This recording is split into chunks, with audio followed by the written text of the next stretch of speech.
লুকিয়ে প্রেম করতে অনেক ভালো লাগে। খেলা হোক 4-2 একটা মনে হয় মেরেছিলাম। আরফান নিশো ভাই আমাকে ক্যাচ আউট করেছিল এবং তামিম যে মাঝখানে সিক হলো, আমি অনেক স্যাড ছিলাম। তারা এত স্পোর্টি, মানে অ্যাক্টিভ থাকে সারাক্ষণ। তাদের যদি এই ধরনের রোগ হয়, আল্লাহ, আমরা তো তাহলে শেষ। খুব ভয়ও আছি কখন কোন দিক থেকে আসলে বল চলে আসে।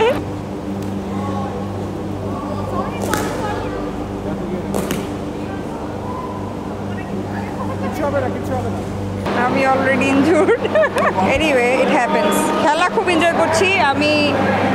লাস্ট যে সিসিএলটা হলো, সেই সিসিএলেও পার্টিসিপেট করেছি এবং আমি অনেক এনজয় করেছি। আমি জানতাম না যে আমি ক্রিকেট খেলা পারবো কখনো। আমার কাছে সবসময় মনে হতো এটা খুব কঠিন, বাট হ্যাঁ, খেলাধুলা আমার সবসময় অনেক পছন্দ। লাস্ট টাইম যখন আমি প্র্যাকটিস করলাম, তখন আমার পারফরমেন্স দেখে সবাই আমাকে টিমে নিল এবং প্রতিটা ম্যাচে আমাকে নামানো, 2টা প্লেয়ার নামছে, আমি আর মিশু চৌধুরী। প্রতিটা ম্যাচে আমি খেলেছি, আমি নেমেছি।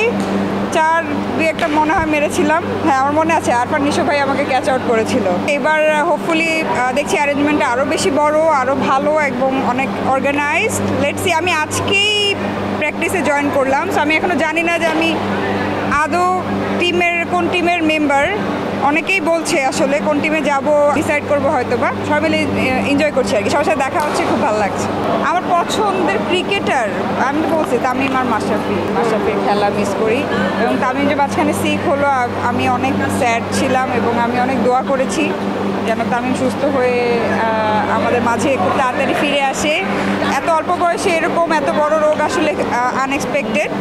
আর আমি খুব অবাক হলাম যে তারা এত স্পোর্টি, তারা এত মানে অ্যাক্টিভ থাকে সারাক্ষণ। তাদের যদি এই ধরনের রোগ হয়, আল্লাহ, আমরা তো তাহলে শেষ। দেখা গেছে যে আমাদের যেটা হয় যে শুটিং হলে যার সাথে মানে হিরো হিরোইন থাকে, ডিরেক্টর থাকে স্পেসিফিক, সবার সাথে কিন্তু এভাবে দেখা হয় না। সবাই কিন্তু যার সেটে থাকে। তো এইখানে এসে অনেক পুরনো বন্ধু বান্ধবী, ডিরেক্টর সবার সাথে দেখা হচ্ছে, কুশল বিনিময় হচ্ছে, খুব ভালো লাগছে। সবাই অনেক সিরিয়াস খেলার ব্যাপারে দেখলাম। খুব ভয়ও আছি কখন কোন দিক থেকে আসলে বল চলে আসে। না, ইউটিউব থেকে দেখে না, আসলে যতটুকু প্র্যাকটিস করছি আমার মেন্টর, আমাদের অংশু ভাই দেখিয়ে দিচ্ছে, গাইড করছে। আরও এখানে অনেকেই আছে গাইড করার জন্য। তো হ্যাঁ, গাইডিং অ্যান্ড প্র্যাকটিসিংয়ের উপরে ডিপেন্ড করে খেলা হবে। এখনও সবাই তো প্র্যাকটিস করছে, এখনও এভাবে খেলা দেখার সুযোগ হয় নাই কারো, কারণ আমি নিজে এতক্ষণ প্র্যাকটিস করেছি। খেলা দেখলে বলতে পারবো আসলে অনেক মজা ছিল। যে বললাম, লুকিয়ে প্রেম করতে অনেক ভালো লাগে এবং এটা যে সবসময় নায়িকারা ক্যারিয়ারের জন্য করে বিষয়টা তা না। প্রেমটা অনেকেই মানে মিডিয়ার বাইরে যারা, তারাও তো লুকিয়েই করে।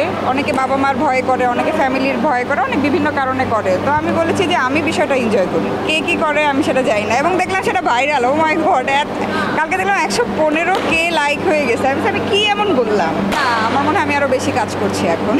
বিকজ লাইফ পার্টনার সাপোর্টিভ কিনা, এটা হচ্ছে ইম্পর্টেন্ট। লাইফ পার্টনার যদি সাপোর্টিভ থাকে, আপনি কাজ কেন সব কিছুই কন্টিনিউ করতে পারবেন, আদারওয়াইজ পসিবল না। তো আমি আরও কাজ বেশি করছি এখন, বিকজ আমার লাইফ পার্টনার অনেক সাপোর্টিভ, আমাকে অনেক সাপোর্ট করে। ডিপেন্ডস অন ভালো মানুষের সাথে আপনি আছেন কি। আমি খুবই টেন্স। আমার 2 তারিখ থেকে শুটিং আর 5 তারিখ থেকে খেলা। 5 তারিখে আমার শুটিং আছে, সো আমি প্রেজেন্ট থাকতে পারবো না। লেটস সি কবে। আমার 8 তারিখ পর্যন্ত টানা শুটিং।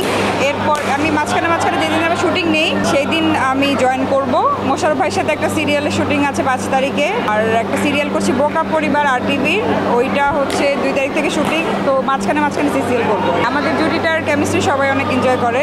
আমাদের জুটিটা দর্শক অ্যাকসেপ্ট করে, তো আমার ভালো লাগে আর কি।